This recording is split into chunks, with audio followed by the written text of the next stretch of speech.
విద్యావంతులను సంపూర్ణమైనటువంటి విద్యావంతులను చేయాలి. విద్యావంతులైనటువంటి నిరుద్యోగులకి ఉద్యోగ అవకాశాలు కల్పించాలి.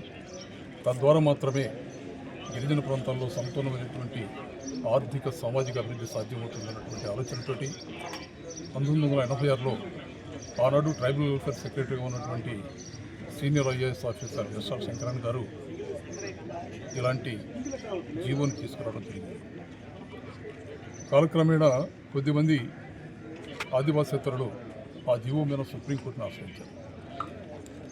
రాష్ట్రపతి ఆదేశాలకు అనుగుణంగా లేదన్నటువంటి ఒకే ఒక్క కారణంతో సుప్రీంకోర్టు ఆ జీవోను కొట్టివేసింది.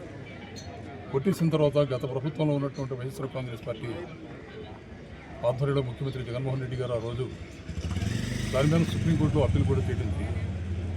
ఆ అప్పీలును కూడా సుప్రీంకోర్టు డిస్మిస్ చేసేసింది. ఆ తర్వాత జగన్మోహన్ రెడ్డి గారు ముఖ్యమంత్రిగా ఉండి ప్రత్యామ్నాయ ఏర్పాట్లు ఏం చేయాలి, జీవో నంబర్ 3 వల్ల ఏజెన్సీ ప్రాంతంలో ఉన్నటువంటి నిరుద్యోగులైనటువంటి అభ్యర్థులకి బ్రహ్మాండమైనటువంటి అవకాశాలు కలిగాయి. ఆ జీవోని సుప్రీంకోర్టు కొట్టేయటం వల్ల వేలాదిగా చదువుకున్నటువంటి నిరుద్యోగులు కూడా తీవ్రమైనటువంటి ఇబ్బందులు పడుతూ మరి దిక్కుతోచిన పరిస్థితులు కూడా ఆ అభ్యర్థులు ఉన్నారు.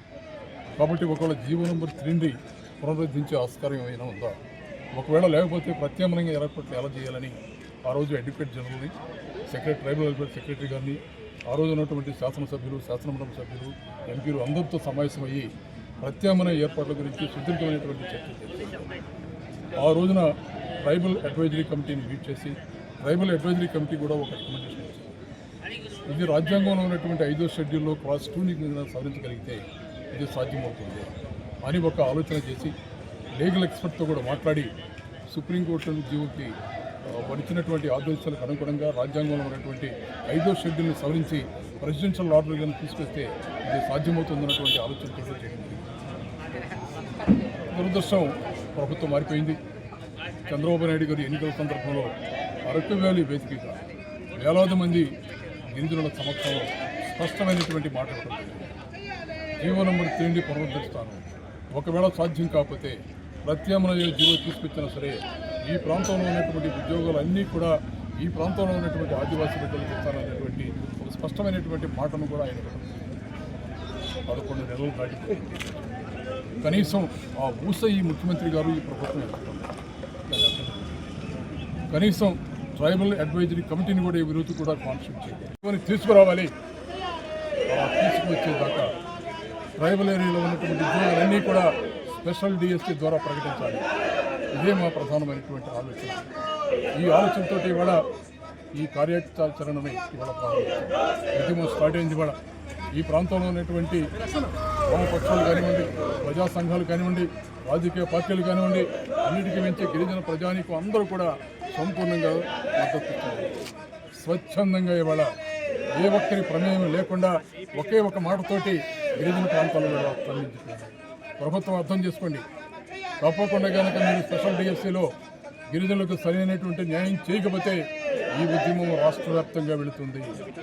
ఇచ్చిన మాటలు నెరవేర్చలేనటువంటి ముఖ్యమంత్రికి సరైనటువంటి సమయంలో గుణపాఠం చెప్పడానికి ఆదివాసీ బిడ్డలు సిద్ధంగా ఉన్నారు. ఆలోచన చేయవలసిందిగా కోరుతున్నాం. ఆదివాసీ ప్రాంతాలు బాగుపడాలి. ఆదివాసీ ప్రాంతాల్లో ఉన్నటువంటి చదువుకున్నటువంటి విద్యార్థులకి ఉద్యోగ అవకాశాలు కల్పించాలని ప్రత్యామ్నాయ జీవో కోసం వెంటనే ప్రభుత్వం చర్యలు తీసుకోవాల్సిందిగా ఇవాళ మేము డిమాండ్ చేస్తున్నాం. నమస్కారం.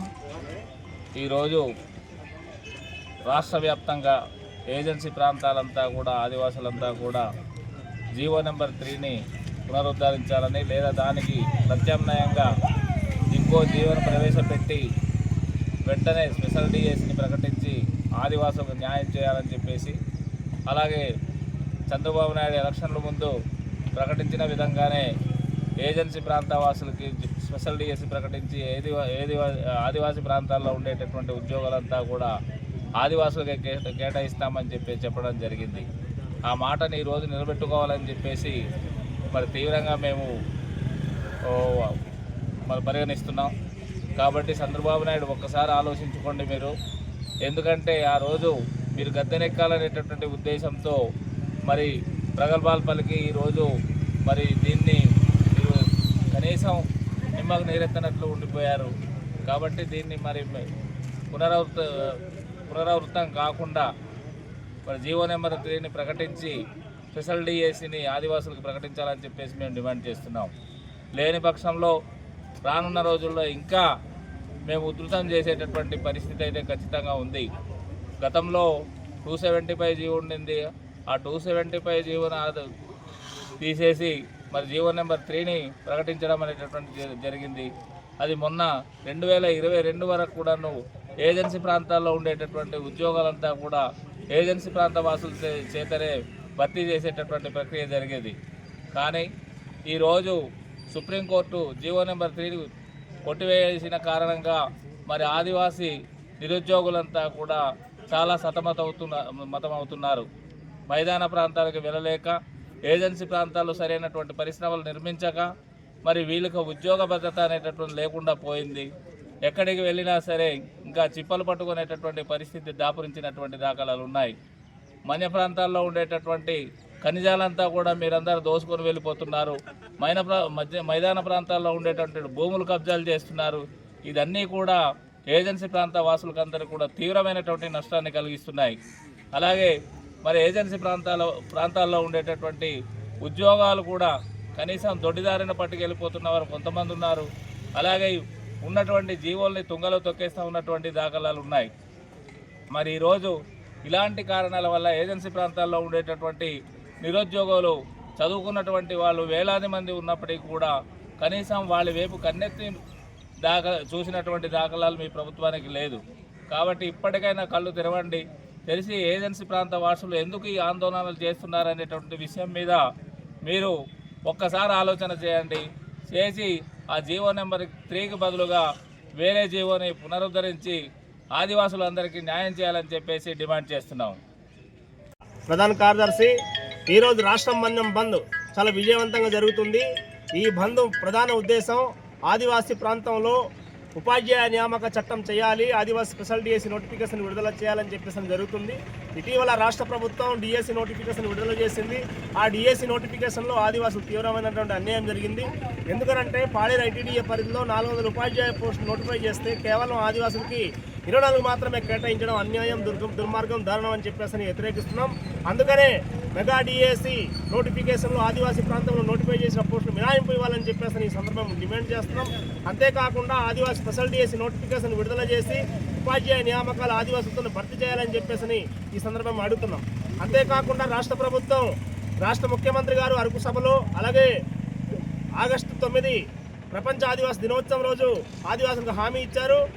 ఆదివాసీ ప్రాంతంలో 100% రిజర్వేషన్ చట్టం తీసుకొస్తామని చెప్పేసి హామీ ఇచ్చారు. ఆ హామీ అమలు చేయాలని చెప్పేసి మేము సందర్భంగా అడుగుతున్నాం. ఈ హామీ అమలు చేయకపోతే ఆదివాసీ ప్రాంతం చాలా నష్టపోతుంది. అందుకనే ఉపాధ్యాయ నియామక చట్టం తీసుకొచ్చి ఈ ప్రాంతంలో 100% రిజర్వేషన్ కల్పించాలని చెప్పేసి ఈ సందర్భంగా మేము అడుగుతున్నాం. ఇది జరగకపోతే ఆదివాసీ ప్రాంతం, ఆదివాసీ సమాజం మొత్తం నష్టపోతుంది. అందుకనే ఖచ్చితంగా రాష్ట్ర ప్రభుత్వం స్పష్టమైన హామీ ఇవ్వాలి, స్పష్టమైన ప్రకటన చేయాలి. ఆదివాసీ స్పెషల్ డిఎస్సి నోటిఫికేషన్ ఇచ్చి ఆదివాసుల్ని ఉపాధ్యాయ నియామకం చేపట్టాలని చెప్పేసి ఈ సందర్భంగా అడుగుతున్నాం. లేని పక్షంలో ఖచ్చితంగా పెద్ద ఎత్తున పోరాటానికి ఆదివాసీ సమాజం సన్నద్ధం అవుతుందని చెప్పేసి ఈ రాష్ట్ర ప్రభుత్వానికి హెచ్చరిస్తున్నాం.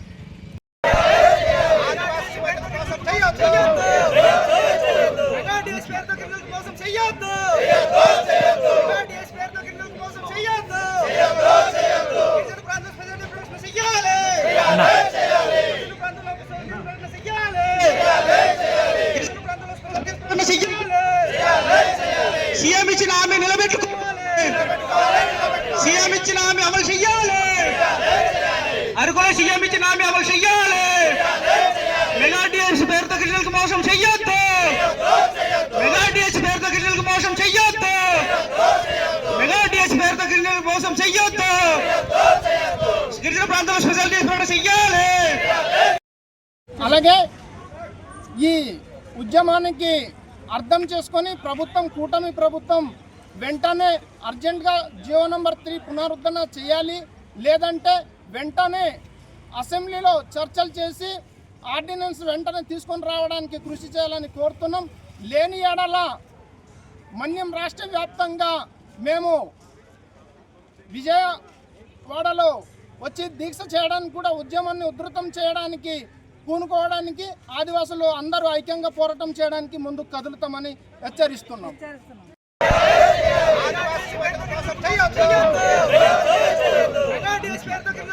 చెయ్యొద్దు డిఎస్ పేరుతో గిరిజనులకు మోసం చెయ్యొద్దు గిరిజన ప్రాంత ప్రజలకు ప్రశ్న చెయ్యాలి గిరిజన ప్రాంతంలో ప్రశ్న చెయ్యాలి గిరిజన ప్రాంతంలో ప్రశ్న చెయ్యాలి సీఎం ఇచ్చిన హామీ నిలబెట్టుకోవాలి సీఎం ఇచ్చిన హామీ అమలు చెయ్యాలి అరకులో సీఎం ఇచ్చిన హామీ అమలు చెయ్యాలి మెగా డిఎస్ పేరుతో గిరిజనులకు మోసం చెయ్యొద్దు మెగా డిఎస్ పేరుతో గిరిజనులకు మోసం చెయ్యొద్దు మెగా డిఎస్ పేరుతో గిరిజనులకు మోసం చెయ్యొద్దు గిరిజన ప్రాంతంలో స్పెషల్ డిఎస్ పేరు చెయ్యాలి ఐటీడీఏ నుండి వచ్చే ప్రతి ఉద్యోగం గిరిజనులకు ఇవ్వాలి ఐటీడీఏ మెగా డిఎస్సి విడుదల చేయాలి ఐటీడీఏ ప్రత్యేక డిఎస్సి విడుదల చేయాలి ఐటీడీఏ ద్వారా నియమించే ప్రతి ఉద్యోగం గిరిజనులకు ఇవ్వాలి గిరిజన ప్రత్యేక డిఎస్సి నోటిఫికేషన్ ఐటీడీఏ ద్వారా విడుదల చేయాలి ప్రాంతంలో 100% ఉద్యోగాలు గిరిజనులకు ఇవ్వాలి. జీవో నంబర్ 3 పునరుద్ధరణ చేయాలి. జీవో నంబర్ 3 పునరుద్ధరణ చేయాలి. గిరిజనులకు సొసైటీ సెంటనే గిరిజనులకు సొసైటీ సెంటనే గిరిజనులకు సొసైటీ సెంటనే జియో నెంబర్ పునరుద్ధరించాలి జియో నెంబర్ పునరుద్ధరించాలి గిరిజనులకు సొసైటీ సెంటనే గిరిజనులకు సొసైటీ సెంటనే గిరిజన నోటిఫికేషన్ వెంటనే గిరిజనులకు నోటిఫికేషన్ వెంటనే గిరిజనులకు నోటిఫికేషన్ వెంటనే గిరిజనులకు సొసైటీస్ వెంటనే